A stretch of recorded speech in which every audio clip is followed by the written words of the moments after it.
Insurance ഒരു investment അല്ല. അത് ഇൻഷുറൻസ് ഇൻവെസ്റ്റ്മെൻ്റ് ആണെന്നുള്ള തെറ്റിദ്ധാരണയിലാണ് ഒരുപാട് കാലങ്ങളായിട്ട് കസ്റ്റമേഴ്സും പല ഇൻഷുറൻസ് കമ്പനികളും ഒരുപക്ഷെ മനസ്സിലാക്കി കൊടുക്കുന്നത്. കാരണം നമ്മളതൊരു ഇൻഷുറൻസ് എന്തിനാണ് എടുക്കുന്നത്, എന്താണ് അതിൻ്റെ പർപ്പസ് എന്ന് മനസ്സിലായാൽ ആൾക്കാർക്കത് തീർച്ചയായിട്ടും അതിൻ്റെ തമ്മിലുള്ള ഇൻവെസ്റ്റ്മെൻറ്റും ഇൻഷുറൻസും തമ്മിലുള്ള വ്യത്യാസം മനസ്സിലാക്കാൻ പറ്റും. ഇൻഷുറൻസിൽ നിന്ന് ഒരു റിട്ടേൺ കിട്ടുന്നത് കൊണ്ട് അതൊരു ഇൻവെസ്റ്റ്മെൻ്റ് ആവുന്നില്ല. ഇപ്പം നമ്മൾ വളരെ സിമ്പിളായിട്ട് പറയുകയാണെങ്കിൽ നിഖിൽ, നമ്മൾ കാറിനോ അല്ലെങ്കിൽ ഒരു 2 വീലറിനോ ഇൻഷുറൻസ് എടുക്കുന്നു, അത് മാൻഡേറ്ററിയുമാണ്, അത് എടുത്തേ പറ്റൂ എന്നുള്ള നിയമമുണ്ട്.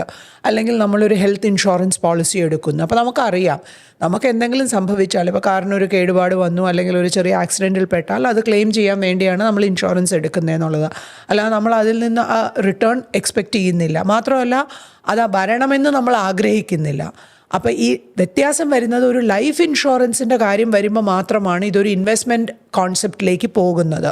കാരണം അതുപോലെയുള്ള പോളിസികളുണ്ട്. അല്ലെങ്കിൽ നമ്മളൊരു പ്രീമിയം കൊടുക്കുന്നു, ആ പ്രീമിയം നമുക്ക് തിരിച്ചു കിട്ടാനുള്ള ഒരു ഇൻവെസ്റ്റ്മെൻറ്റ് റൂളോ അല്ലെങ്കിൽ അതിലൊരു കണ്ടീഷനോ ഉണ്ടാക്കിക്കൊണ്ട് വന്നിട്ടാണ് ഇത് കാലങ്ങളായിട്ട് ഇത് പറഞ്ഞ് പഠിപ്പിച്ച് അത് അങ്ങ് ധരിച്ചു വെച്ചേക്കുന്നതാണ്.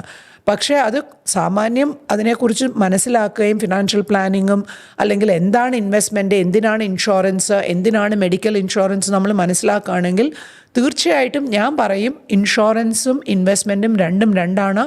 അതിൻ്റെ ഒബ്ജക്റ്റീവ് അല്ലെങ്കിൽ അത് എന്തിനു ചെയ്യുന്നു എന്നുള്ളതും വളരെ വ്യത്യസ്തമാണ് എന്നേ ഞാനതിനെപ്പറ്റി പറയുള്ളൂ.